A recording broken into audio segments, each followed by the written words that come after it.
Good evening. Welcome to the Salt Lake City Landmark Commission meeting for December 5th, 2019. Welcome to everybody. Excuse me. What we've done so far, several of the commissioners and staff went on a field trip to visit the subject sites. We looked at the projects and were filled in on information with the staff. We had no discussion of the projects. That will happen in here. The staff and commission then had dinner downstairs. Again, no public business was discussed. We did have training on the Open and Public Meetings Act, as we're required to do annually.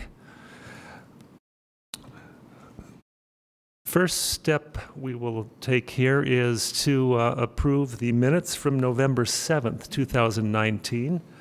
Hopefully the commission has had time to read them. Assuming so, would someone please make a motion for acceptance? I'll move approval. We have a motion. Do we have a second for accepting the minutes? I'll second that. All right, we have a motion and a second. Can we have a vote? Aye. Aye. Yeah. I guess according to the Open and Public Meetings Act, we're supposed to take an individual vote. But very few Are we commissions okay on and this? boards do that. I'm just telling you what the law says. All right, we'll do a voice vote by individual, please. Jessica? Jessica Mai. Torres Mora, aye. David Scott Richardson, aye. Dan Adams, aye. Rob Hyde, aye. Aye. Teacher Eschler, aye. Peters, aye. We've got a unanimous approval of the minutes from November 7th. Thank you. Report of the chair and the vice chair. I have nothing to report at this time. Robert, do you have anything? I do not. Okay. Director, do you have anything for us, please? No, there was a question during dinner about the building on, now I can't remember, Third West, wherever it is, that had the painted facade, that there's no change has been made. The appeal is still waiting to be heard. So nothing to report other than that. Okay. Actually, let me back up. I do have one item that is peripherally historical. Salt Lake City is going through a study on rebuilding or some work done on First South Street between about 9th East and the University. And the proposed work does not include any bicycle travel improvements as per the Complete Streets ordinance that the city has adopted. So the city transportation department is in contradiction with its own ordinances. If any of the commission or the public are interested in this, they should talk to city transportation or Bike Utah. All right, now we're open to public comments not pertaining to items listed on the agenda. Does anybody wish to speak in general to the commission? Not seeing anybody, we will move to first item on our public hearings. That would be addition to 675 and 679 East 2nd Avenue. And Kelsey, please proceed. Thank you. Okay, so this is a request for a major alteration to the principal structure located at 679 2nd Avenue. The applicant is proposing to construct an addition to the west of the existing structure. The addition is approximately 1,336 square feet in size and 22 feet 6 inches in height. The property is a contributing structure to the Avenue's local historic district and is located within the SR1A zoning district. The properties are located on the north side of 2nd Avenue between J and K Street. The surrounding context includes a multifamily residential structure to the east and a single-family residential structure to the west. The property to the south is a religious institution. The configuration of the property consists of 2 lots. This configuration provides area for the addition to be sited to the west of the principal structure. Staff briefly discussed the property history within the staff report. The 2 properties are currently not consolidated and have the following addresses: 675 and 679 East 2nd Avenue. The principal building located at 679 contains 8 multifamily units. This structure was converted into an 8-plex in 1935 by utilizing the square footage of both 675 and 679. This was determined in a requested administrative interpretation in 2018. Due to the interpretation, the property owner has submitted an expansion of a non-conforming use for the addition to the west. An enlargement of a non-conforming use is a special exception and is subject to the specific size limitations outlined in the staff report. Additionally, the property owner is proposing to move 1 unit from the 8-plex into the addition. He will be removing an incompatible rear addition and will relocate that existing square footage into the new addition. The principal structure is sited to the far east of 679 2nd Avenue with an existing driveway and accessory structure to the west. The existing structure has an addition that straddles both the northern and eastern property lines, and that is the subject addition that will be removed.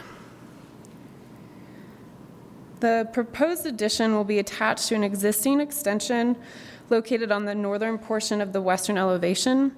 The addition is placed approximately 37 feet 8 inches to the north of the front elevation, as seen on the site plan, and approximately 63 feet 8 inches from the southern property line. The site includes a new driveway that will extend to the rear of the property. And the south elevation of the addition includes the primary entrance to the unit, placed on the western side. 2 hipped roof forms are present on the addition. The materials include masonry, composite shake siding, and the massing of the addition is rectangular, with the majority of the massing oriented from north to south. The north elevation extends beyond the northern elevation of the existing structure. The materials transition from masonry to cement lap siding on the first level and composite shakes on the second. The western elevation illustrates how the addition steps with the increased grade to the north. The eastern elevation extends beyond the northern boundary of the existing structure. However, this elevation of the addition steps in to meet the required side yard and continues the lowered roof height. A section. The key issues that were identified within the staff report include the visibility of the addition and the required lot consolidation. As discussed, the addition is set back from the property line, just over 63 feet, and back from the front line of the existing structure, just over 37 feet. The location of the addition helps to diminish the prominence, massing, and scale. In regard to the lot consolidation, staff is recommending that the Historic Landmark Commission require a lot consolidation as part of the approval. And staff has received 1 public comment so far with just some concerns about the location of a neighboring wall.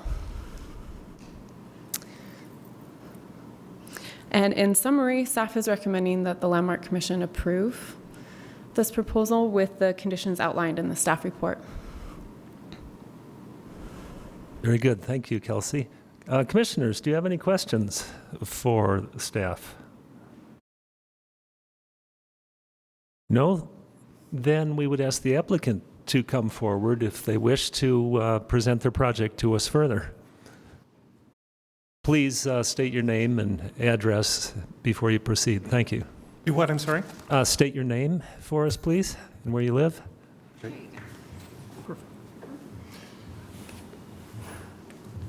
My name is Mitch McAllister.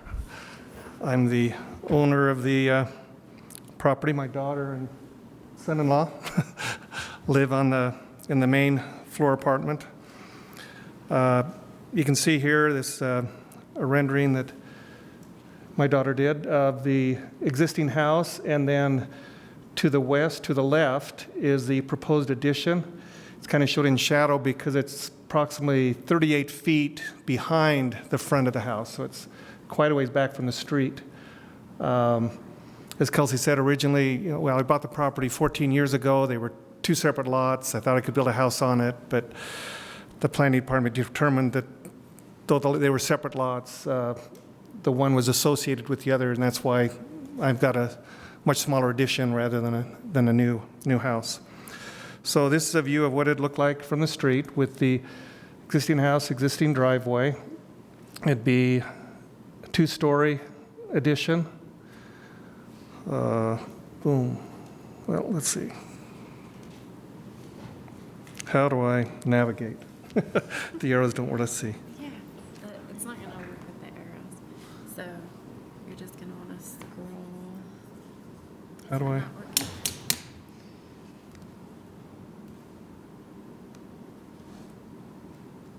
There you go. How did you do that? Just up here. Okay, so if I just then type 3? Okay, very good. The existing properties, the apartment building above, shown in the darker shade, and then the other lot, the 675 lot, currently has 2 garages on it, and the driveway.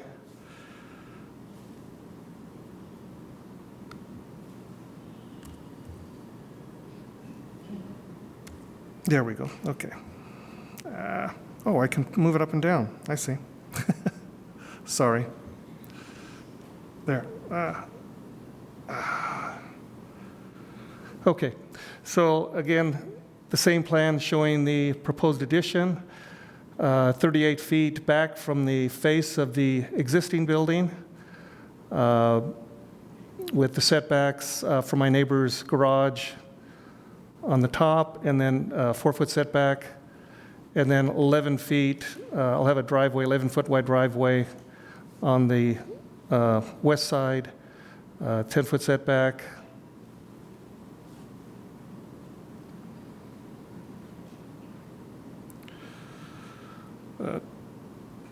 Two-story with living area and a bedroom on the ground floor and 2 bedrooms and a bathroom on the upper floor.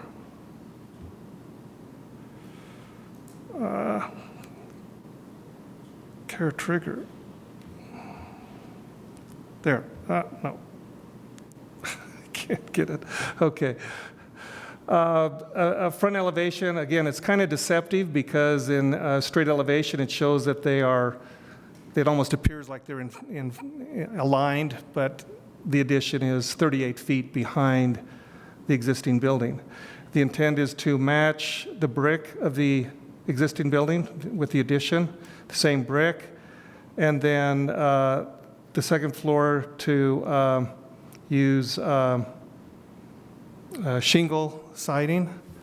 And the siding on the dormers of the existing building, the asbestos shingles in the back are broken, and a few years ago, I think, it was about 5 years ago, we had it re-roofed, and I think the roofers broke many of the shingles, so I need to replace the asbestos siding on the upper dormers. Kelsey was able to find some old historic photographs that when the dormers were first built, they were shingles, so decided to replace with shingles, and then those same shingles would match, on the additions, would match the shingles on the dormers of the existing building. So again, on the right is the new, the left is the existing. And as Kelsey pointed out, here's the west elevation, brick around the front, first floor, then siding on the first floor, back portion, shingles on the second floor all the way around. And again, a view that you'll never really see because from my building, then you've got the apartment building next door with their garages, so it's that's what it looked like if you could really get on the roof of my neighbor's garage.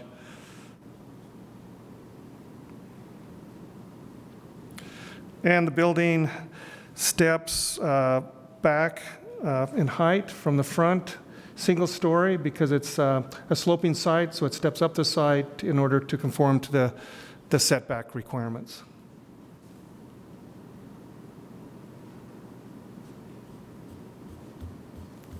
Let me go all the way back to the beginning. Any questions, or did I go too fast, too slow? Okay, thanks. Commissioners, no questions for the applicant? May I ask? Please. I believe in the design guidelines for historic, they specify not to try to match materials to the original building when doing an addition. Is that a correct understanding? Yeah. If it matters, Yeah. just I'm sorry. Mitch, no, you're fine. The theory behind the design guidelines is to not match the historic style. So you don't want like a faux representation of a historic style, but to match similar materials is appropriate, or at least to make or to have compatible materials. And so having some masonry with the masonry structure is perfectly within line with the design guidelines and the standards, and then to reflect the previous material that previously existed on those dormers is fine. And in this case, like I say, I have brick on the front where it turns a corner. The back is wood siding. The back of the existing house is also wood siding. And the back of the neighbor's house is wood siding. The back, it seems like you go in the back alley and everything is, it's into brick on the front and in the back is siding, and I'm proposing the same thing. Yeah, it's not unusual to see a wood siding addition on a masonry structure, so. Commissioners, other questions for either applicant or staff? Thank you very much. I didn't get any comment cards from the public. However, if any of the public are interested in commenting on this project, you'd be welcome to come forward.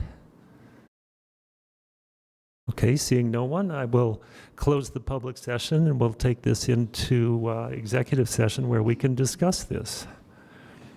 You know, I think one thing I'd bring up that Rocio's question prompted me is this design too much trying to imitate the historical style?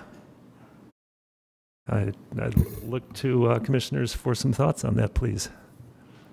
You know, Kenton, I don't have an issue with that, particularly with the way it's set back and, you know, roof forms and so on, but I am just having all sorts of trouble figuring out the east elevation. And maybe it's just the carbuncle that's on the back of the existing building. I don't see it there. But, you know, in terms of its scale and its mass and the way it's set back, it if anything, it fits in nicely, but it would actually be nice if, in my opinion, if this formed part of the street facade where it was, another house on the street, another tooth in the mouth.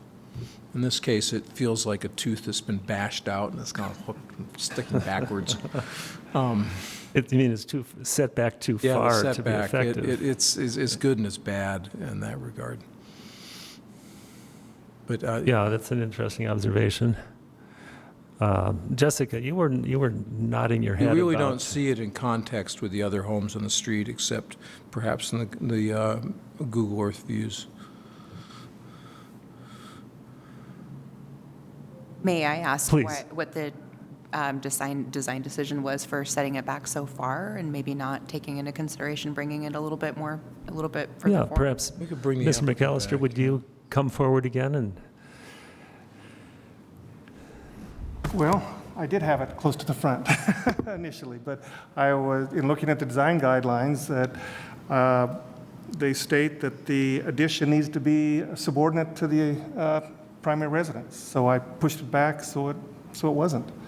And initially, I had the parking in the front pushed back and then the parking in the front, but then the guidelines said, well, the parking needs to be in the rear. So then I pushed a little bit further forward, so it's just kind of, But that was the main reason, just so that it wouldn't compete with the primary structure, and it'd be subordinate to it. And it's a very deep lot. It's 165 feet deep, and my footprint's only 1,000 square feet. So it's kind of right in the middle of the 165-foot deep lot. But that's really what I was, to not compete with the architecture of the existing structure. Thank you. David, on page 3 in the staff report, they show you at the bottom the aerial view of 2nd Avenue. The setback that we're talking about, is it comparable to the house that is immediately to the west? Because then there's kind of a patterning as opposed to the knocked out teeth. Yeah, there is a very old house on that block that is, in our case, it's 2 houses to the west, and it has a very deep setback. Good point. In terms of the matching, as someone who's a little type A, like currently my garage doesn't match the siding on my house and it's driving me bonkers. So a little bit of extra matchiness, I think, is forgivable in this case since it's a shared property. One day I will get the siding to all match.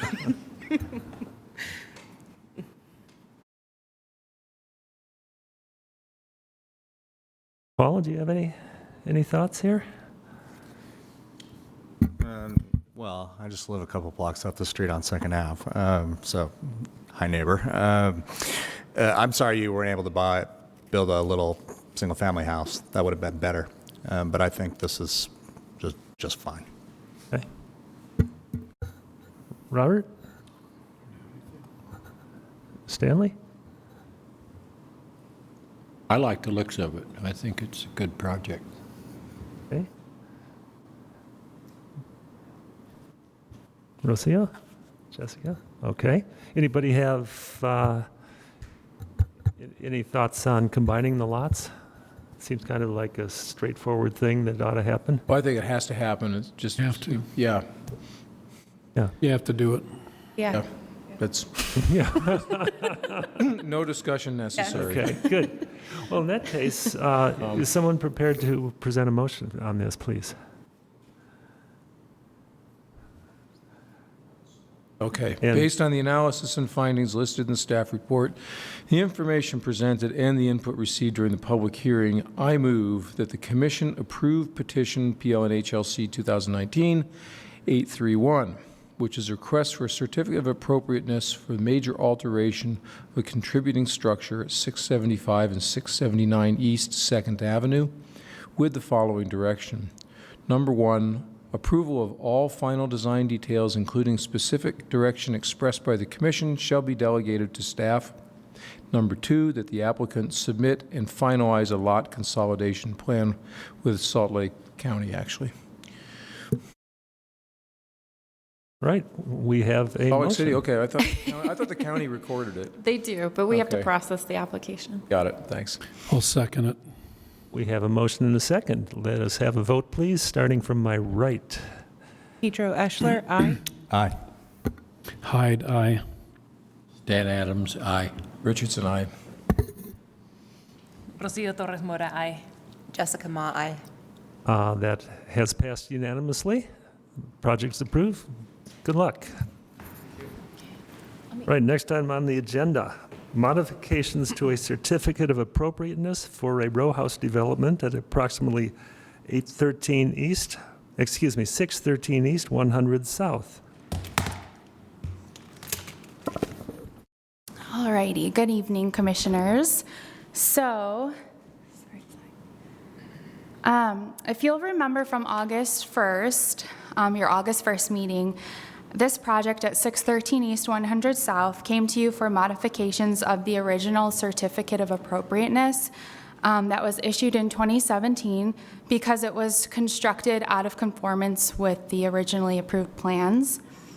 Most of the requested modifications were denied at that meeting, except for what's highlighted here, which is a change in the garage door material on the east elevation changes to the front and back doorway detail on the ground floor of each of the units, and then changes to the window dimensions and materials on the rear facade. So those are the things that were approved, and everything else is to be constructed per the originally approved plans.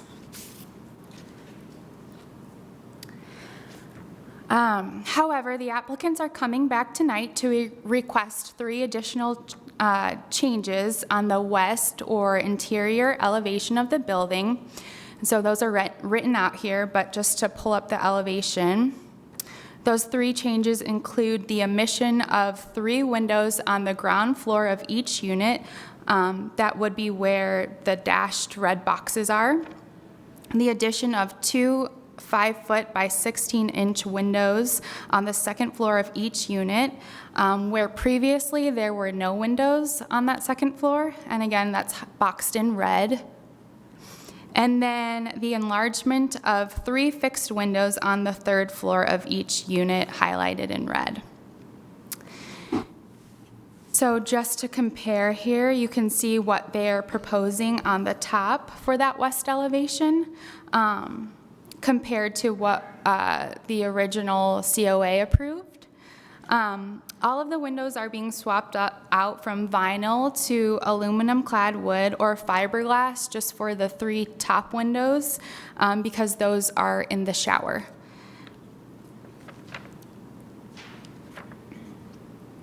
And then just to reacquaint you with the front facade here of the project, kind of a streetscape here. And then this is the west elevation that will be affected. And it's just those 3 things tonight that are being requested, and then everything else, for example, those middle windows that are kind of the 4 vertical windows, will be put back to what was originally approved. And then here's kind of 2 views standing right on that west side, and you can see the little back patios are pushed in. And to conclude, staff is recommending approval of the proposed modifications as we feel they remain in line with the applicable new construction standards regarding proportion of openings, rhythms of solids to voids, and compatible window materials. Thank you.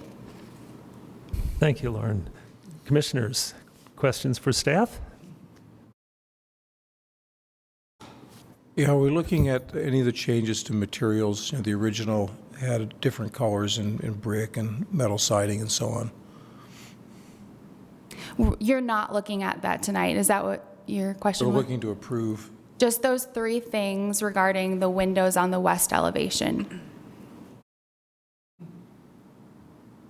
And for clarification, the windows have already been installed as per this request? No. So this is a little... So the first request that came to you in August was exactly what has been constructed. This is a little bit modified. So I guess the second floor windows there, is my pointer? These have been installed. But those are going to be The little brick, as per the original plan. the drawings were being shown on originally approved west elevation doesn't show those long horizontal rectangular windows. Right. And they appear to be already installed in the yeah, building. you're right there. They are installed. Then the upper window, the square one, is that one in? It's installed, but I believe they're swapping out all the window materials. I can let them speak to that. Right, so we're, in a sense, we're being asked to approve something that's already been done. I think, let's see, another way to clarify this is, are we only approving changes to the west, to the east facade, east-west, the west facade? Just the west facade, yeah. Okay, so then our ruling from the previous meeting stands for the east facade and the south facade? Correct. Okay. And everything else on the west facade except for these 3 things. So I guess that would be the middle windows will be put back into place. The top windows if you can see my pointer here, these ones will be put back into place. Okay. Hopefully that makes sense. Great. I think I got it. Okay. Thanks. Yeah, it looks like, well, I'm comparing the photograph. Could you please, Lauren, go back to the photograph of the west? Any way you can zoom in? We've got a better angle on one that Paul's pulled up here. Is it that one?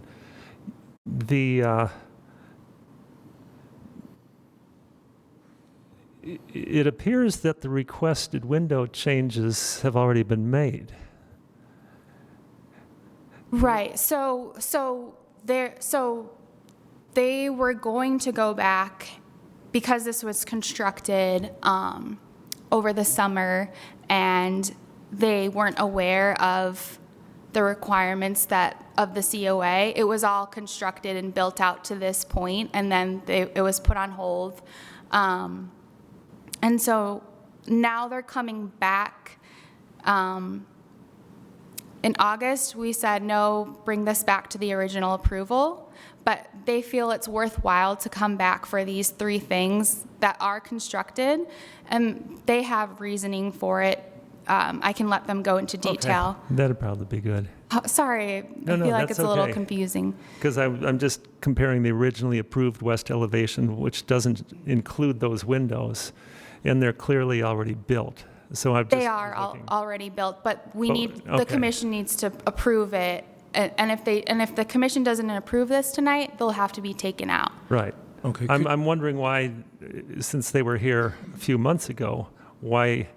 So they came to you with the full request of approving everything that they had already built, and now this is a modified proposal they're asking you to approve these 3 specific things, and that's it. Yeah, so to reiterate then, the original south facade and east facade as originally approved and whatever stands. Yeah. Could you briefly flip to page 13 of the staff report in the PDF? It's an elevation sketch that's been redlined. Oh, yeah. The applicant's red lines? Yeah, and maybe just speak to that briefly or leave that up for the applicant to speak to. I have the red lines here, but I don't have them on the PowerPoint. You don't have it in the PowerPoint? Okay. I do have them here. Okay. Did you have questions, or would you like to speak to I was just wondering if that in one nutshell describes what they're going to do. Yeah. Mm-hmm.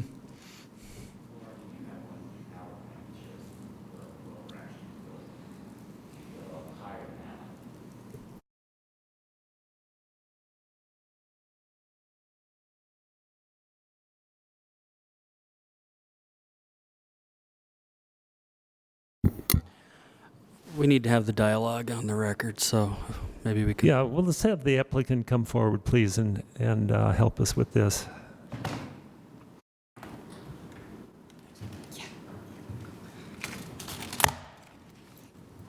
Hi, my name's Carl York. I live in Cottonwood Heights, and Tate Seymour is my partner on this. But this window replacement project is in my wheelhouse. So I can just point out a couple things to start, which would be that as you look here. Okay, there we go.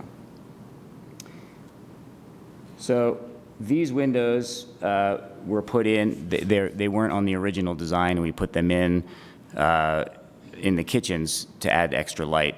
So they are vinyl. We will be replacing them with the aluminum clad wood so that they fit the requirements of the Historic Landmark Commission.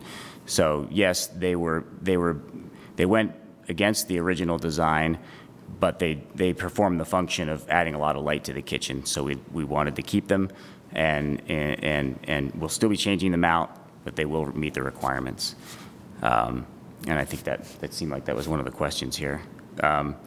And these windows down here that we're taking out, They happen to be in the furnace. They happen to be in the furnace room, so they don't really perform. And they don't allow any light into any of the living spaces.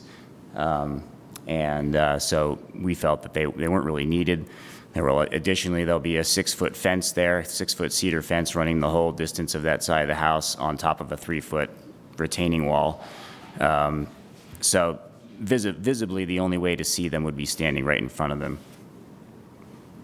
So we felt that it was better to have those kept out for those reasons. And the windows up in the bathrooms, so these are up in the showers, and we made them a little bit bigger than the original, and we'd like to just keep that size and replace them with fiberglass, which fits the requirements as well. So those are the 3 modifications: the omission of the lower windows in the furnace room, the addition of the windows in the kitchen in the appropriate material, and just a slight enlargement of the shower windows, since those holes are already bigger. Did you guys make these changes, or did the previous developer? So the contractors that we originally hired to do this job, we bought this development project permitted, ready to go, and the builders were recommended. However, when they went to do the windows, they were not aware that they were not allowed to change any of these sizes. They were not familiar enough with the historic landmark district, and in the effort to save money, rearranged all the windows, made them vinyl to save money. Well, that was the opposite of what happened, obviously. So we're going back and changing it around, but we feel that these modifications that were made have merit. So that's why we're coming back and asking for those. Could you speak briefly to the 3 green circles? Yes, those were approved in the previous meeting. There were 3 changes approved in the previous meeting. So these windows and doors that you see will be swapped out, but the changes won't. So the sizes won't change. So unlike some of the other ones that were made bigger, we were granted the ability to keep these sizes for these doors and windows, but they will be in the proper material. Instead of vinyl, they'll be aluminum clad wood.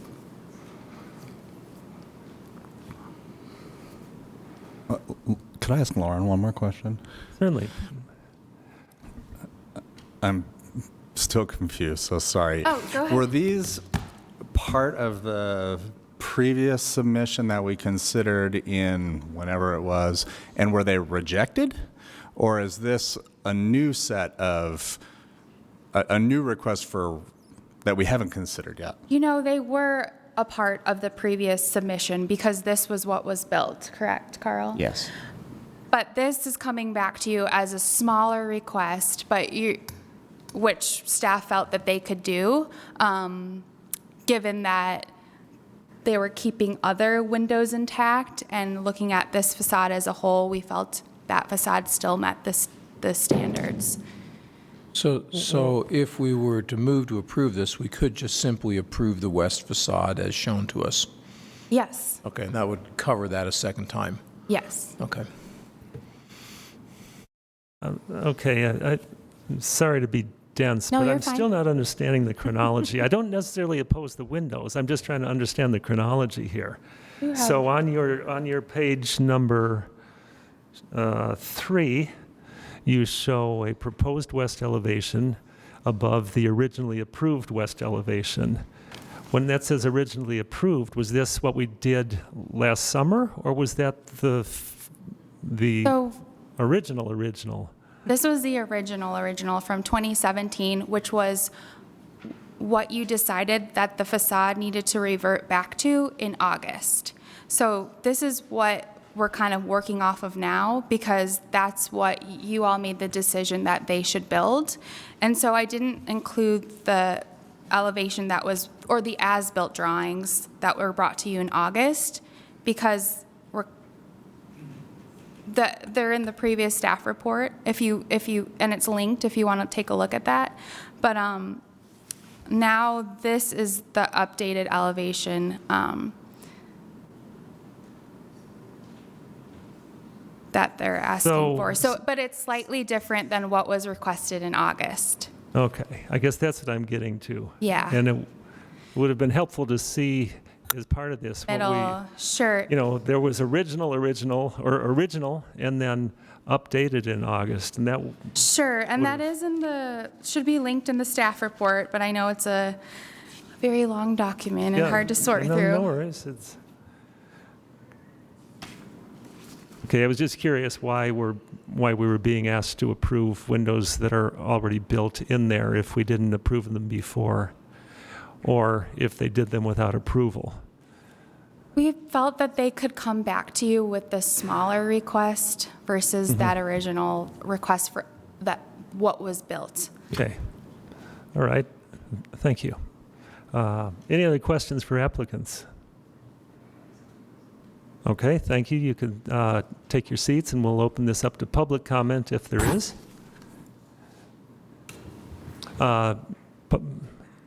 Any of the public wish to comment on this request, on this project?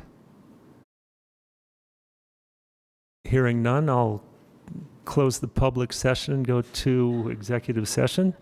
Any discussion, commissioners, on this? In that case, could we have a motion, please? Well, I'll just have a little discussion. I think this is a good compromise on the west facade. It is a secondary facade, and if the south facade and the east facades remain as originally designed and proposed and approved, I think this will be a win-win. I also feel like it's a cautionary tale about development practices currently engaged in Salt Lake City, because for several months in a row now we have heard the refrain, "I didn't know," and that's really reckless, especially in historic districts. Yeah, I was just reading, well, you were talking an email about a house on 6th South and 5th East where they started with a roofing permit and are now partially tearing down the building.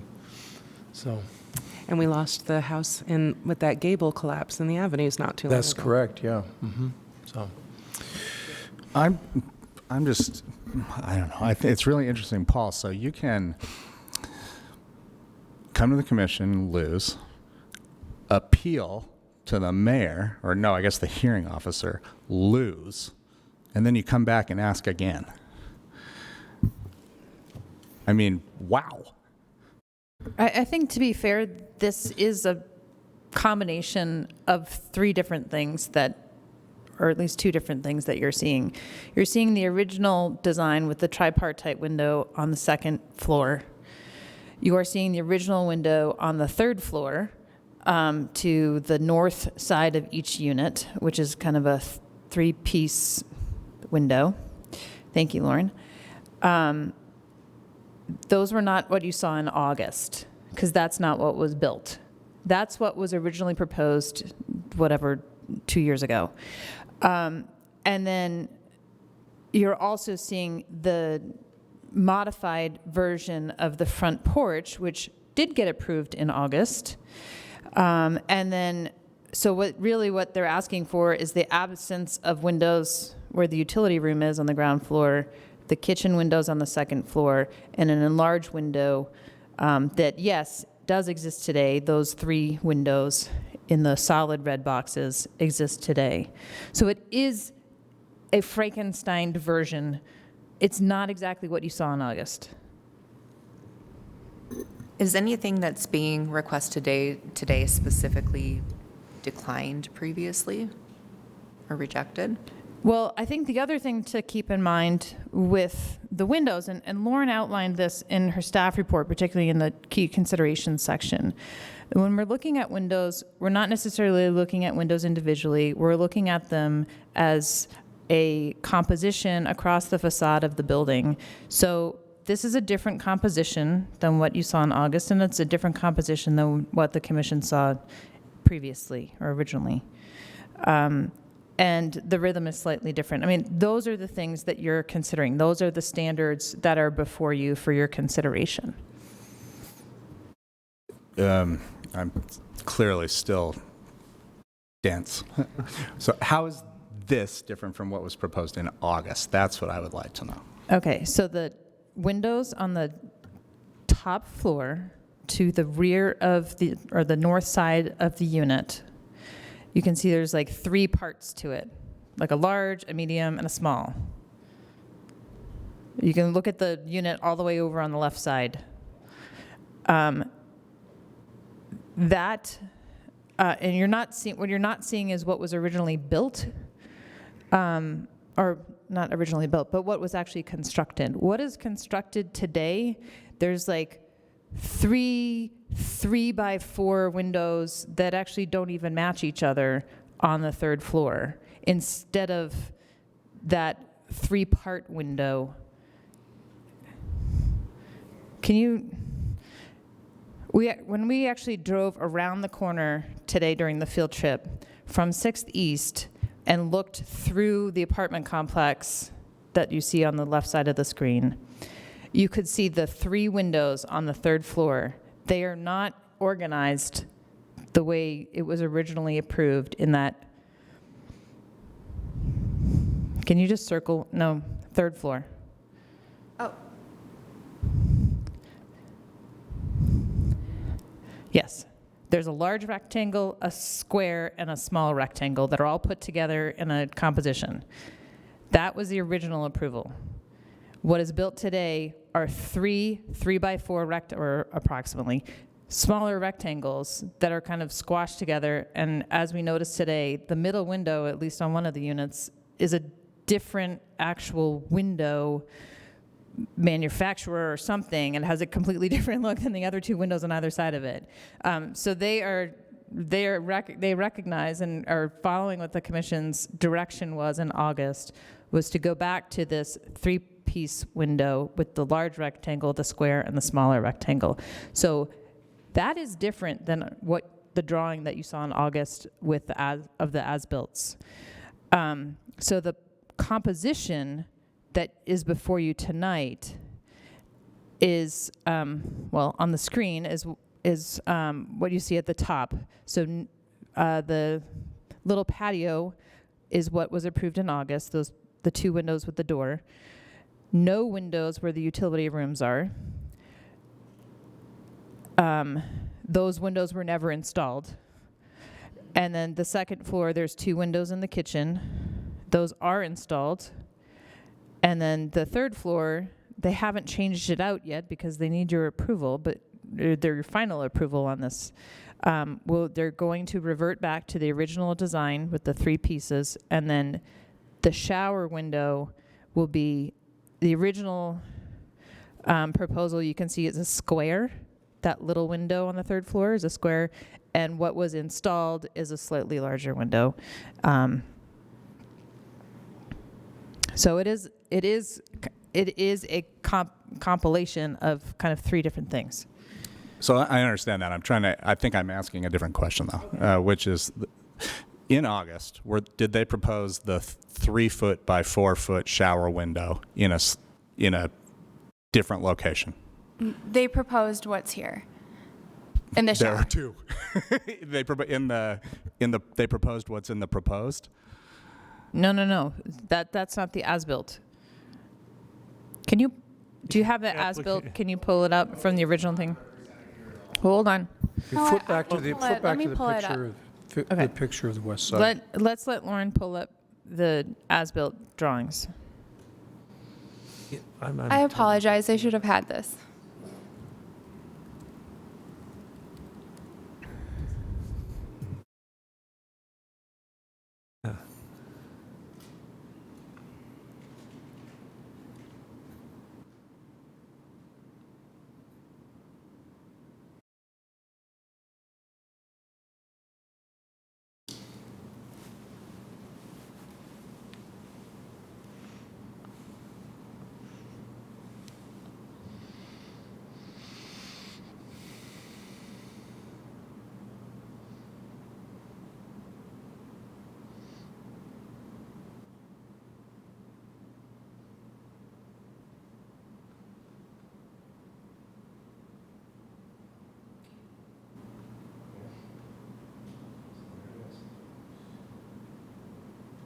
So that, This is what came to you in August. yeah, so their proposed elevation in August included the 3-foot by 4-foot window in the new location, and we rejected it, and now they're asking for a second bite at the apple. I just want to clarify that. You're absolutely correct, but I think Molly made a good point, was in our analysis, you rejected that composition, and this is a slightly different composition with components of the originally approved and what was built.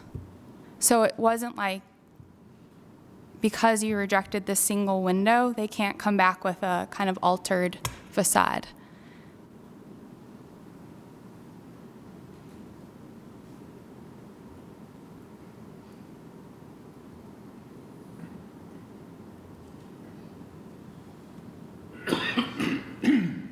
Okay, commissioners, is that clear as mud for everyone? I think I've got it. Okay.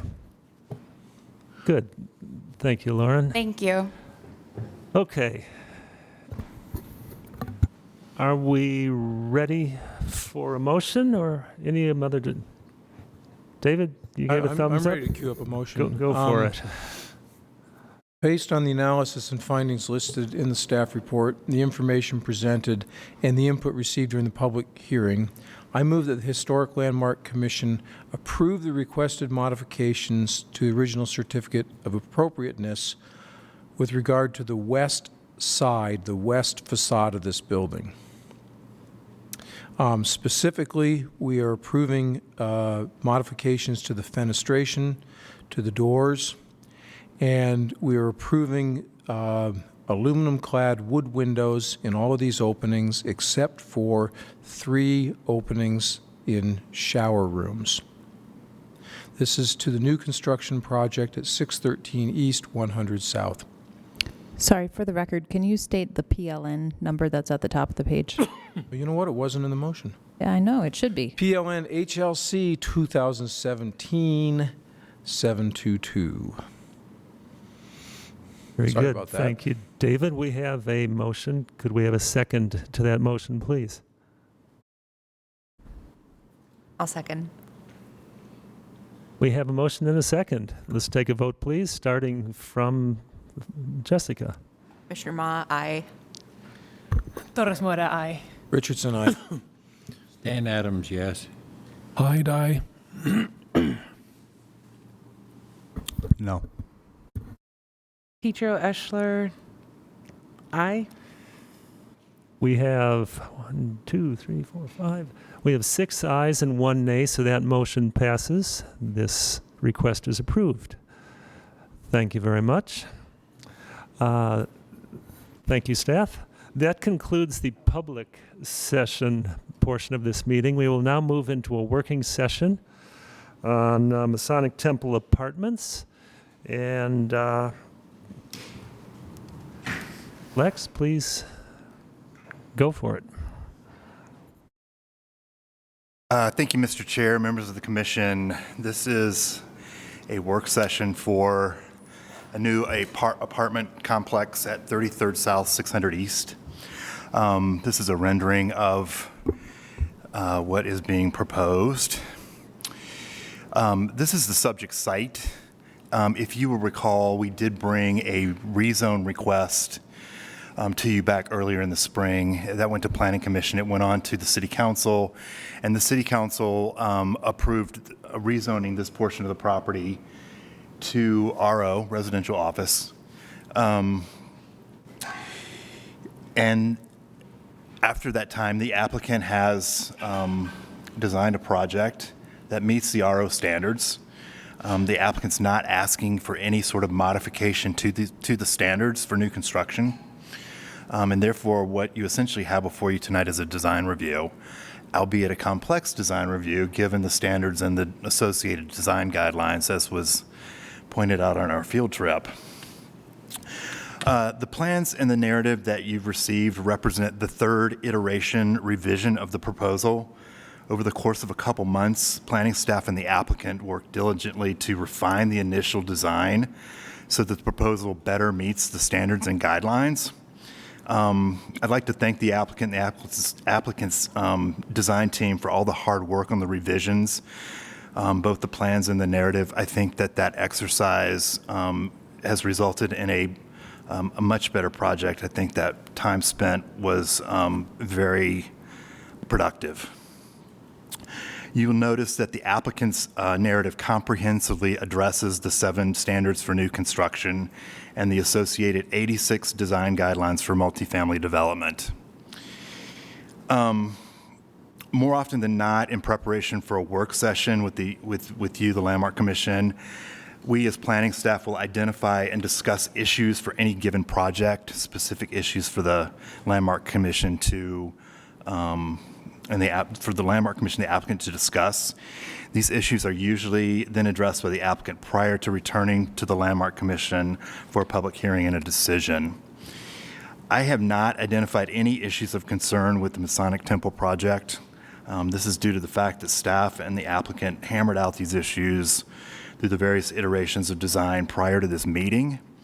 That is not to say that you may not have issues, but as of this particular time, we as planning staff have not identified any issues with the proposal. And finally, I just wanted to say part of the purpose of tonight's work session is to focus on the 7 standards for new construction and the associated multifamily design guidelines. I provided you with a matrix in that document outlining the standards and guidelines, and I hope you've had an opportunity to look at that. It's a lot of information. It's a lot of information to digest, and the reason that I hope you've looked at it is because when we come back, that matrix will have an additional column which will constitute planning staff's analysis of each of those standards and those associated guidelines. And I hope that matrix kind of better clarifies and outlines that mass amount of information for you. So I hope that's helpful.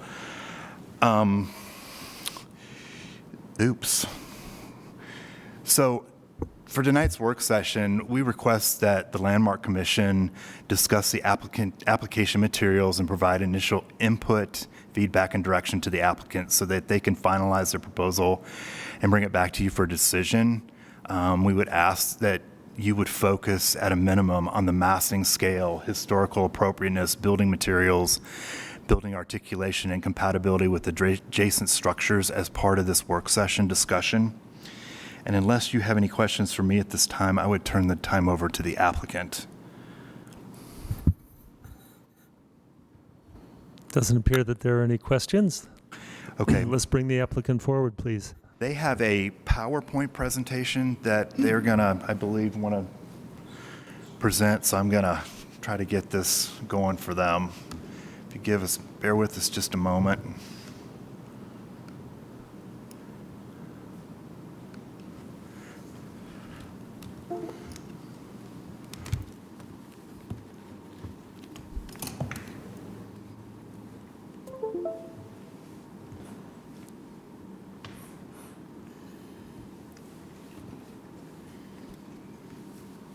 Is that it? That's it. Okay. Yeah, have at it. Good evening, Mr. Chair, Commissioners. Dustin Holt, Dusty Baker Communities, 211 East Broadway here in Salt Lake. Thank you for your time this evening. We want to thank... Excuse me, could I ask your colleagues to also identify themselves, please? I was going to introduce them. Oh, Sorry. very good. Sorry, I jumped in too soon. No, I'm totally technologically inept. Yes. Okay. With me tonight is Meghna Dobry and David Abrahams with Nexus Architects. They are the project architect and lead architect for this project. We're here tonight on behalf of the Masonic Temple Association. As Lex mentioned, we were before you back in May prior to a rezone request. I want to publicly thank Lex, Molly, Nick, Michaela, many in the planning department that have opined and provided really good feedback. I would concur with Lex that through those 3 orations that we worked through, the project has only gotten better. It actually makes us even more excited. So we're going to take you on a little bit of a journey. I'm trying not to waste your time, but the intent is for you to understand some of the thought process that we've had, and then equally, if not more important, have you give us some direction on maybe what we've missed, what we can do better, and what we've done right or we've done well. So that's really the intent of tonight. I always learn something new when I come to these. Tonight I already learned that Commissioner Richardson's middle name is Scott, so I'm already up 1. I do want, this body has changed a little bit since the last time we were here, and so publicly I want to thank Commissioner Shepard, Brennan, and Harding for their service. We worked on several projects with them, and I appreciate their service. We also lost a wonderful planning staff member in Carl, who is kind of a preservationist and historian at heart, which we're sad to see him go, and we've certainly appreciated learning from him. So the Masonic Temple, we told you a little bit of this before. The Masonic Temple Association will have ownership in this project, will be involved in this project. This is seen as the creation of an economic source of revenue to create or help sustain the long-term economic viability of the temple itself. They love the temple. They don't want to see the temple bastardized and turned into an office building or a mix of uses, and so they're trying to figure out other uses. The development of this parking lot serves them, and I also believe it serves the city in that one of the key factors of this area's master plan is to develop underutilized, particularly surface parking lots. So we're really, really excited about this site. With the RO zone, we took what this site is, we plugged in the current setbacks, the current parameters, current height allowances, and we created this massing block. This is just super, super exciting for all of us, I can tell. Then what we did is we took comments from Lex. We took some of the comments that we have heard from this commission on other projects of our own or other projects just in watching the commission, and we started really looking at this block of cheese, if you will, and figuring out how to dice it, slice it and dice it. So one of the first things we obviously did is looked at, we were slightly over the FAR ratio, the floor area coverage, so cutting out some of the rear of the building was something immediate. We then, knowing or having been before the body before, we understand the importance of that pedestrian scale and that streetscape. And so over 20 feet to about 37 feet in depth, we decided to pull whatever is along the street facade out of this block. So we ended up with a square with this. Then we looked at some of the properties to the south of this site, which were generally older, historic, single-family homes. They're now beds and breakfasts or office uses, but they were constructed as single-family homes.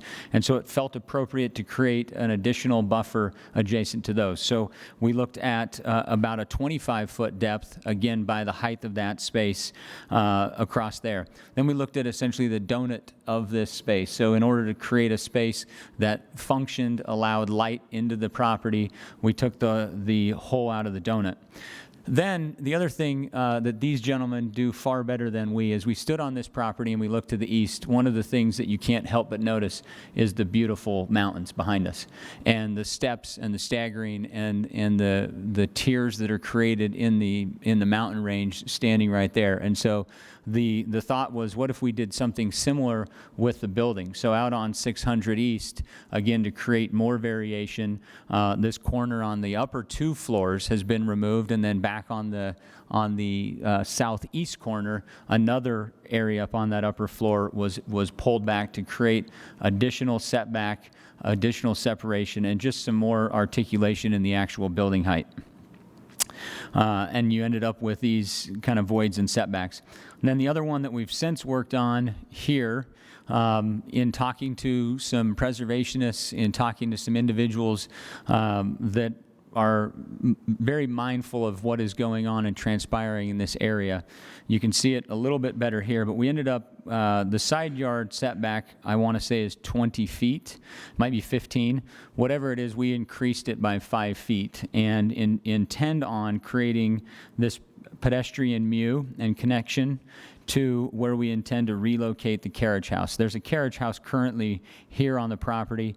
It's a non-contributing structure. It is old.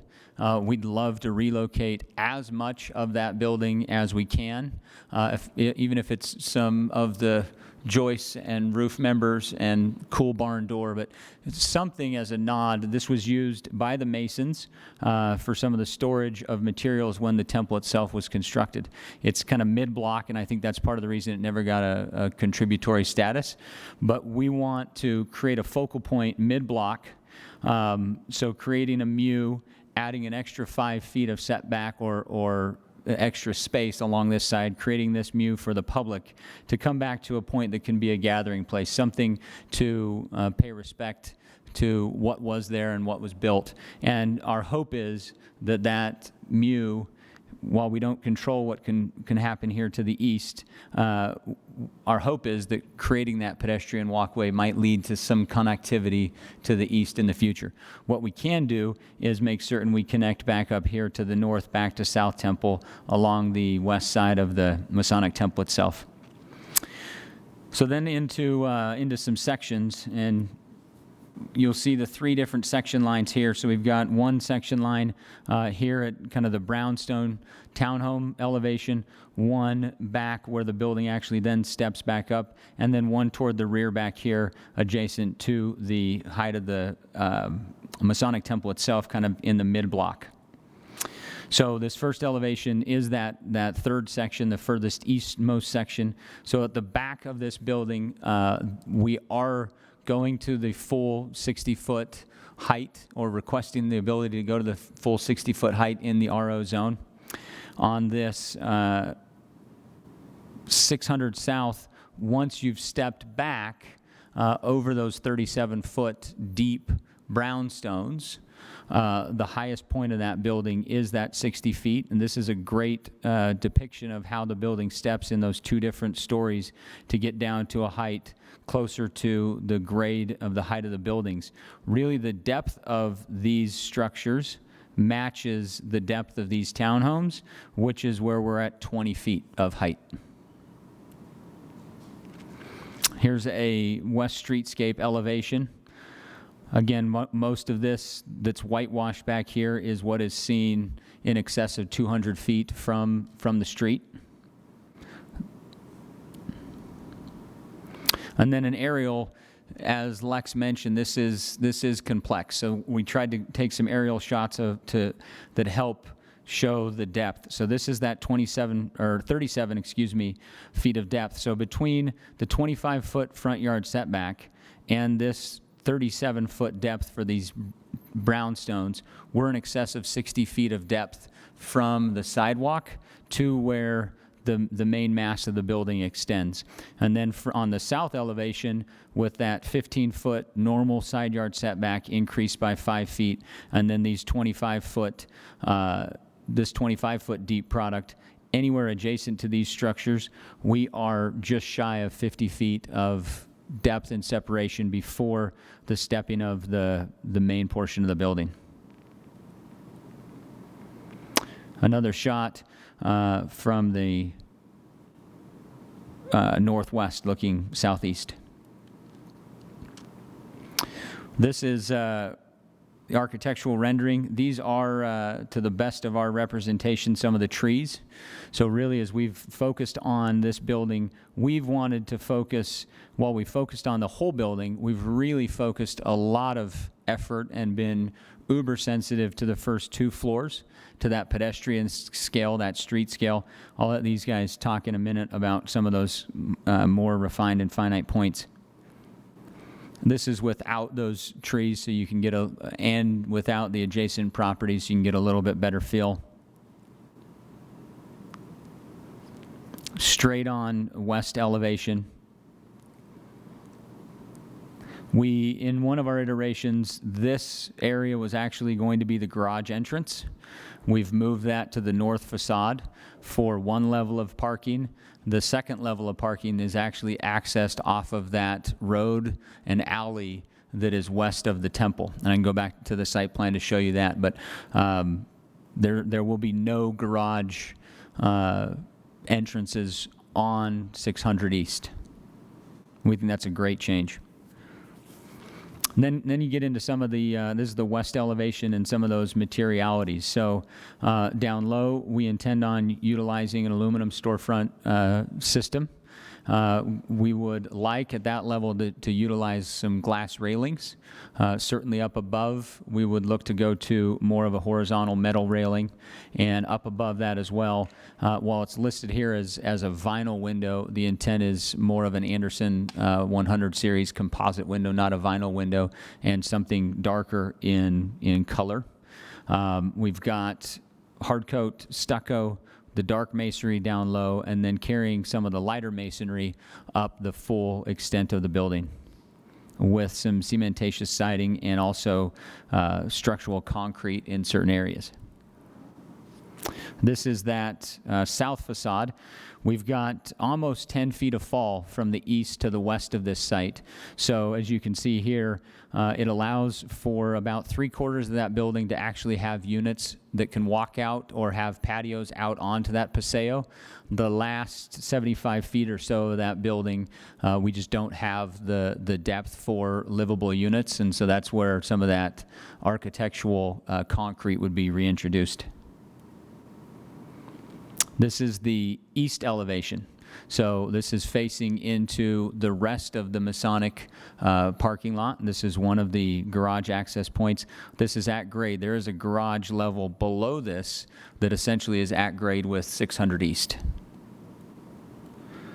And then this is the north elevation, and you can see the garage entrance there. This gives you a better depiction of that lower garage level, the one existing above grade level that matches fairly comparable with the existing above grade parking structure to the office building to the north of us.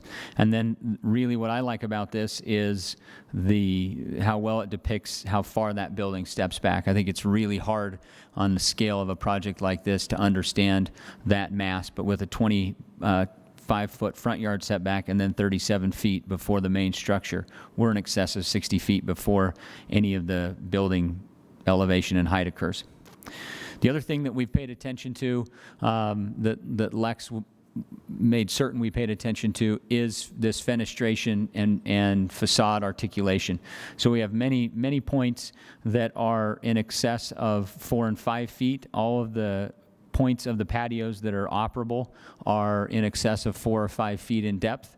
And then the areas that they're not, like this, for example, this is about 2.5 feet to this plane, and then this window plane is recessed another 2.5 feet. So once you get out here onto the corner, there is that 5 feet of depth. But creating that depth and fenestration push and pull along that entire facade, not only down here at this this 2-story volume, but as well as up into the full height of the building as well. We looked at many of the buildings around us. There are kind of these 3-element facade organizations of windows, hierarchy of windows, doors, entry stoops, porte-cocheres, some of that. And so we've tried to introduce that as we've broken up. I'm going to go back up to this facade. We've also tried to organize this building in a similar manner. So you've got these more pronounced ends and then a more pronounced middle focal point. Some of the wall detail, window detail, we're assuming a 4-inch recess in that window setback. So even at the window detail, the window pane is 4 inches recessed from the facade of the building at a minimum. And this is just back to the rendering. So any of the specifics of the design intent and specific questions, I'll defer to these gentlemen. But with that, we'd love to hear what questions you have and more so what comments you have. So thank you for your time. Right, thank you. Nice presentation, the way you move through that to describe the concept and the approach.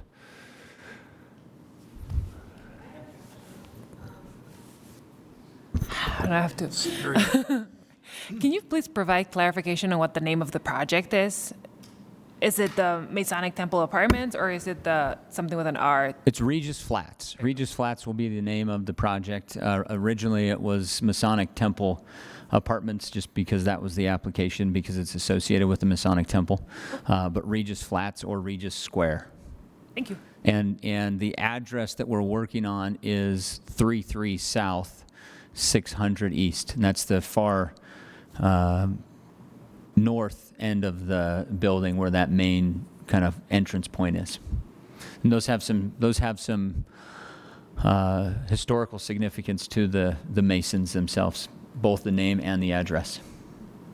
So one parking lot accesses off of 7th East through the parking lot?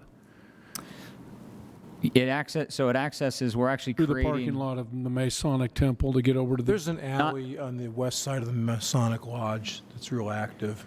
Correct. We're actually creating... I understand there's two. I'm just asking, is one of them coming from 7th East? Is the other coming from South Temple? No, none are coming from 7th East, so I think this is a better depiction. Okay. So South Temple, there's an existing alley here. We are creating this hammerhead turnaround for fire purposes, aerial apparatus access.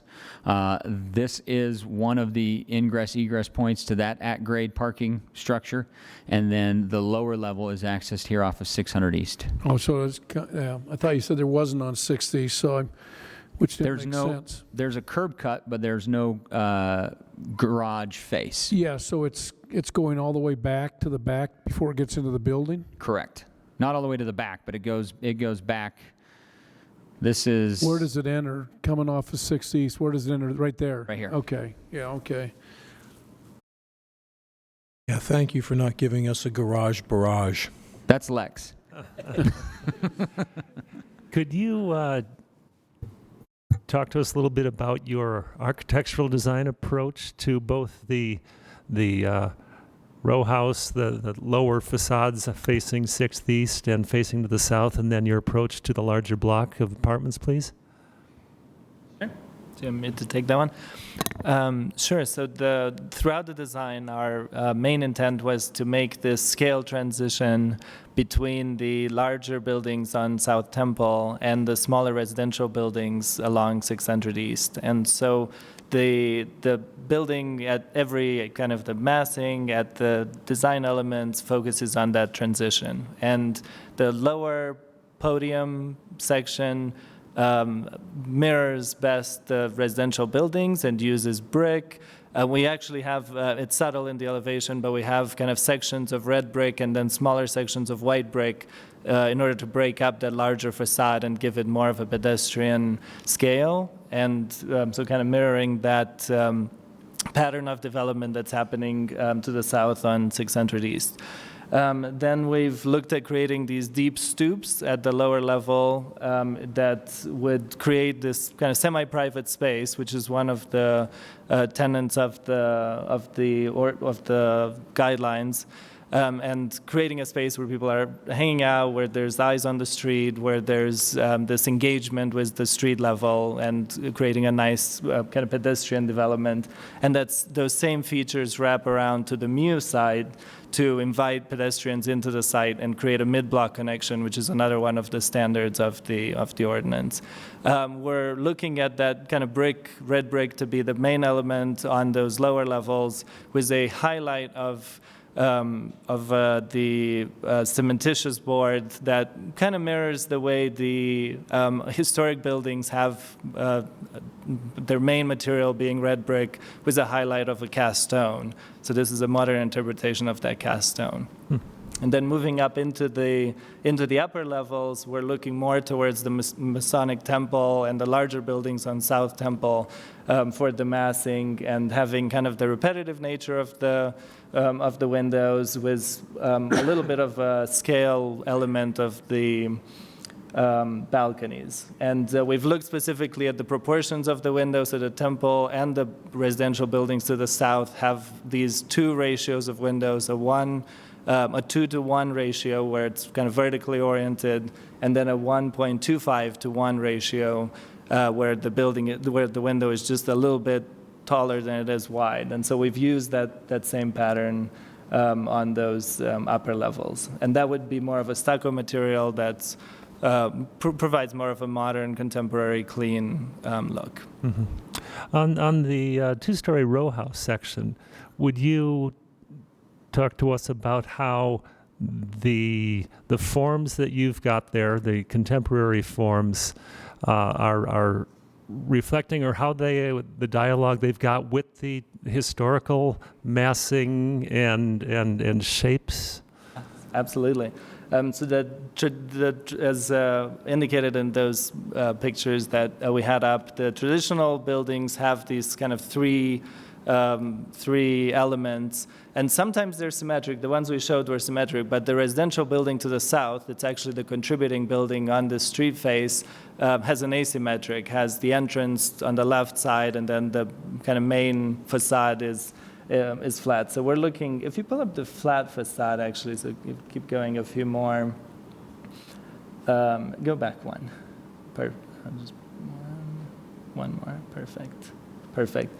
So here we're kind of organizing into if you're looking from left to right, you can read there's the first two or the first four windows create one element, the next four create an element, the next four create an element that kind of creates the three, and then you're moving on to the center. Again, you have kind of 1, 2, 3 elements that are made up of 2 windows each, which matches the 2 windows that we have on the residential buildings to the south.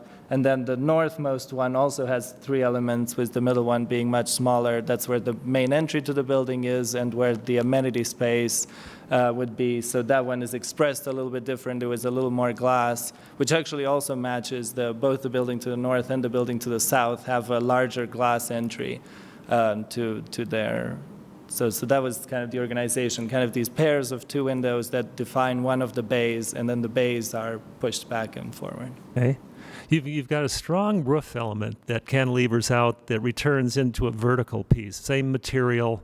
We're seeing a lot of that lately in modern architecture, things that are going on now. Uh-huh. What's the relationship of that with the historical precedent? Yeah, so this one was, that element was, and it actually isn't projecting out as far as it looks here. It's probably only about 18 inches to 2 feet. The shadows make it look a little deeper here. But the precedent for that were some mid-century modern buildings that were part of the South Temple precedent. So we looked at the City Home Collective building and 550 South Temple. They're all kind of these examples. And in reading the ordinance and the guidelines for this area, the guidelines stated that we should kind of look at elements in the entire district. And so that was pulled from those mid-century modern examples of the clean roof projections. So even on the southwest corner, that roof is only an 18-inch projection? I think there's about, it looked, there's kind it of a looked little bit much of a wider on that setback. southwest corner is what I meant to say. Yes, there's a setback to create that right, porch element and strong. Yeah, it is. That one is deeper. Yes. Okay. Mr. Chair, this one reads 3'6". Yeah, I think if we look at the model there, that corner, I see what you're saying, Kenton, that it appears really deep. I really like the way that, I like the way it addresses the corner.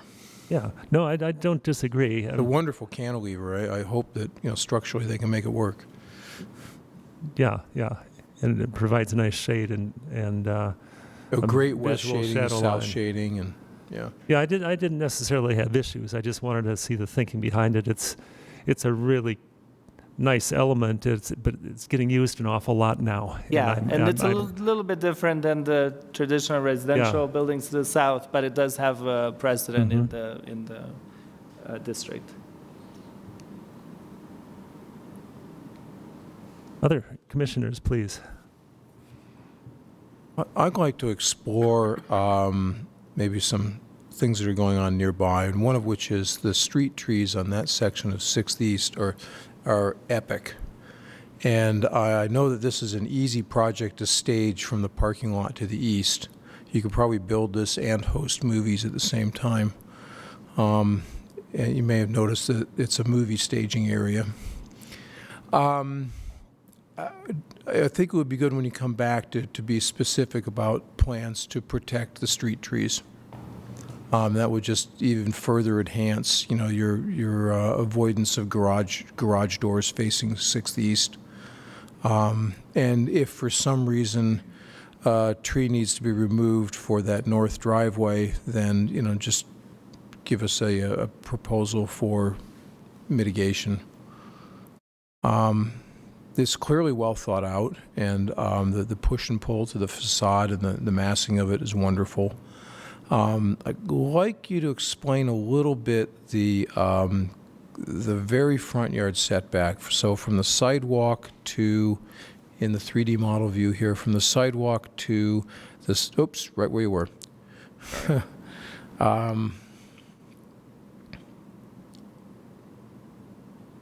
There we go. From the sidewalk to that, what we'll call the front yard for those west-facing units, what is that setback? And then how high are those yards relative to the sidewalk? And I know that they taper, so there's going to be like a minimum and a maximum.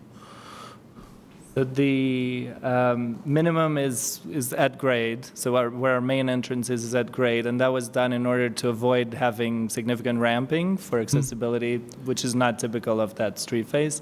The highest elevation is about 5 feet below. Okay, so at the southwest corner, it's about 5 feet. Yes. From call it the podium to the sidewalk. Correct. And what is the distance then from the back of sidewalk to the face of the podium?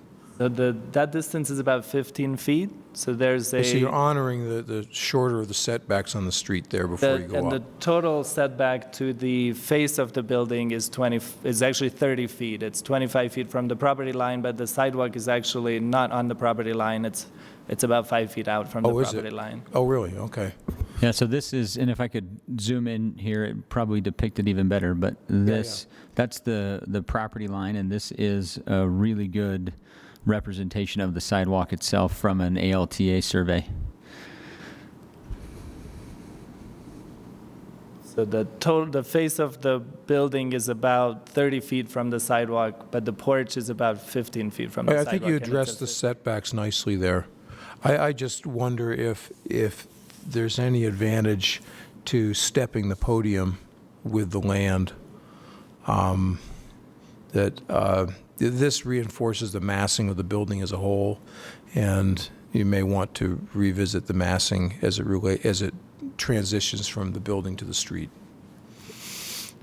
We do have, it's a little hard to tell in those elevations, but we do have, if you go to the rendering, that might show it best, some planters that are used to soften that transition. So you have kind of a few steps and then a few more steps. And we'll give credit for that one to Lex as well, that help that transition between the podium and the street level. Well, the podium looks good, the massing of it as the whole project, you know, the way it creates a good solid base, but it's also a transitionary element to the sidewalk, so I just, you know, consider exploring that. You know, David, that's an interesting point. If this had been a development which happened over time with individual properties, each of them would have stepped down the street. And I too agree with there's a nice beauty to having it on its own podium, level out there, and make actually that corner unit really nice to be slightly set up above. I would too wonder if there might be some stepping. Maybe it's just in the landscaping as you come down with some terraces, so you're not varying your floor level. Yeah, but as I look at it, if there's parking under the podium, that may be an unrealistic expectation. But if there isn't, you know, it'd be quite easy to do. Another thing this leads me back to is, could you go to the west elevation, please, the 6th East street elevation and talking about your massing and how it relates. I think you're going to be fine on this, but for other projects, we have requested a streetscape showing neighboring properties, so we could, in one view, take a look at heights, massing, proportions and things, so we see how it really relates down the street. Sometimes these are done as just a photo montage where you scale them out and lay in there, or a simple elevation drawing. Ken, that's a good point. And when that happens, we'll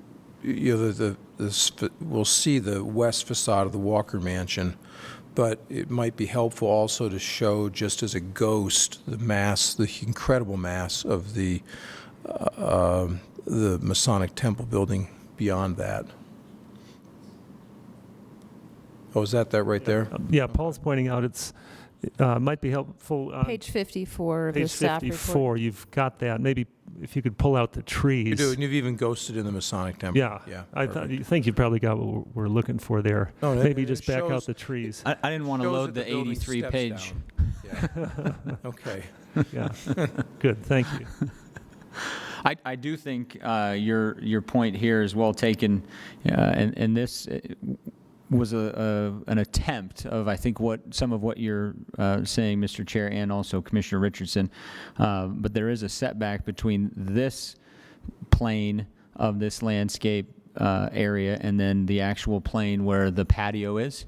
And so whether that perceptually stepped even more than it does, but the idea was that the landscaping there would help create a softening of that concrete. Lex and others commented that if this was a 5-foot concrete plane, it would feel extremely cold.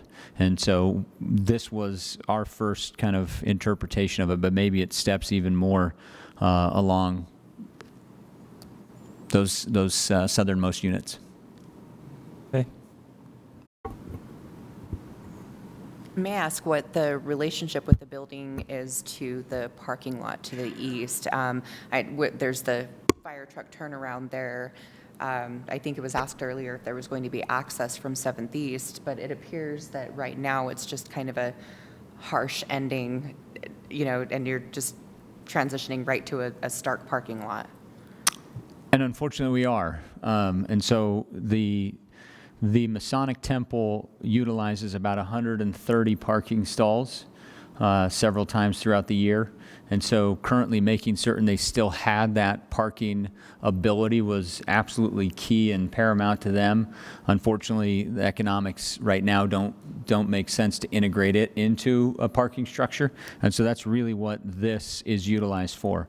I can tell you their long-term hope is that this too can become a revenue generating piece of property with the redevelopment, which is part of the reason creating this hammerhead turnaround for fire was important, not only to this project, but also this future project.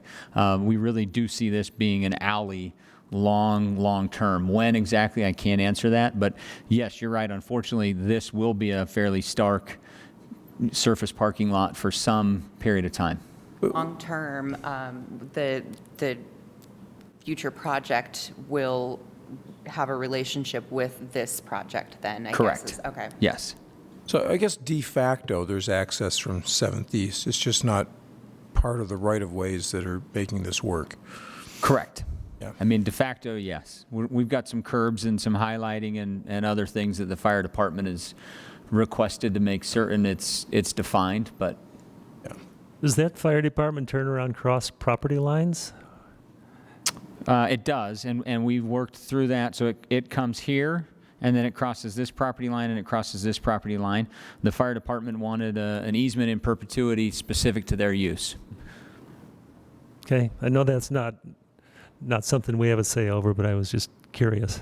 Something they did bring up and had concern about, so it's something that is anticipated and contemplated. Okay. I'd like to channel Commissioner Harding for a moment, who spoke continually about making balconies useful spaces. And I commend you for having balconies that are at least 5 feet deep. That's enough to put a chair and walk around it in. And I would suggest that no HVAC be allowed on balconies. Absolutely not. All right. I appreciate you channeling her because I heard the same thing when we were thinking through balconies. What's going to be going on in the donut hole? So you going to do a pool? No pool. So it's not anticipated to be a pool. We're exploring a lot of other active and passive uses. So that's a great question about amenity space. So we are exploring this rooftop patio up on the 3rd level as a far less passive or far less active, more passive space. And then this portion of the donut hole, something where there might be some pergolas, trellises, outdoor fire pits, so more active type spaces, fire pits, barbecues. That, interestingly enough, one of the police department's comment was get as much activity and life on all of these with this pedestrian view and lighting. So lighting, make certain we're not creating light pollution for the neighbors and or the residents here, but enough lighting that someone would feel safe and engaged by that space. You can just tell me to totally buzz off and shut up because this has nothing to do with historic landmarks. But the roofs of the townhouse portion, are they going to be membrane? Yes. So you're looking out those windows and it's going to be above it, right? I mean, it's going to be blinding. Oh, we're not that allowed to use white membranes. a roof deck. Just do it. You won't regret it. Boom. Either that Mic or drop. make it a ballasted membrane with beautiful Mic drop. Yeah. beautiful pebbles up there, Green River roof. Rock. or bocce courts. Great green roof. There you go. Green roof. With all the extra money you've So got. one of the things that this is, and you can see it a little bit in here, on top of the parking type 1 structure, it allows us to create kind of a 40-inch, 42, 48-inch concrete architectural wall to create a more private space, even for this 2nd level of residential units next to that TPO. But a valid point, up here looking down, right? All right. Robert, anything you want to throw in from a legal basis? No, I think I've lived around there a lot of years. I think it's a wonderful design, a wonderful use of the property. I think it's great. How big is that interior donut space? What's the dimensions of it, roughly? I knew you'd ask a super technical question like that.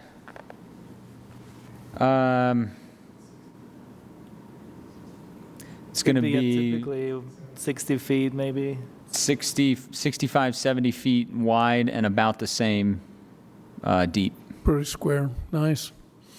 We try to make these interior courtyards over 40, but really closer to 60 feet. Stanley? I don't have any questions. Okay. We concur. Okay, Raziel?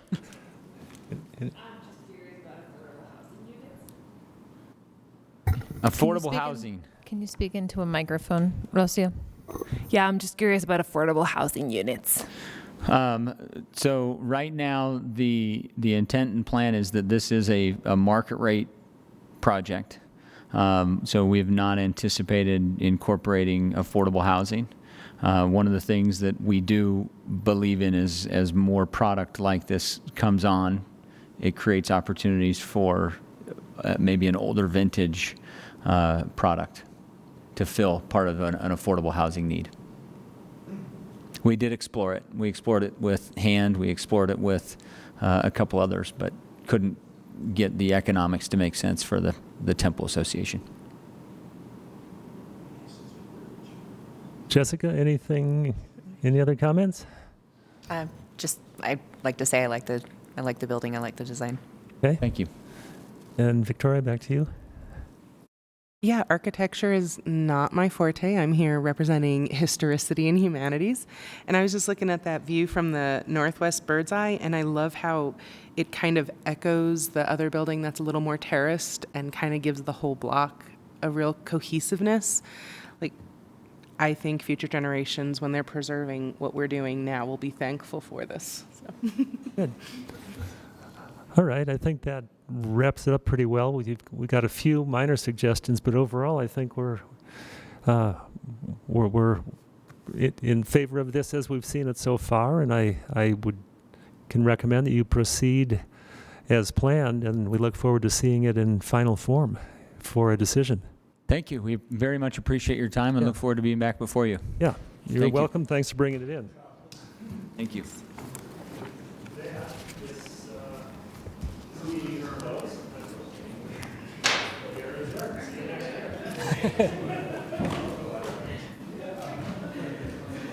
Can we make sure it doesn't snow in January during the hearing? No. As the chairman, I'm going to approve it snowing daily from here until March. And we won't be able to come in because it'll be a powder day. That's crazy to say. Crazy to say, but Oh, are you setting a war on Christmas?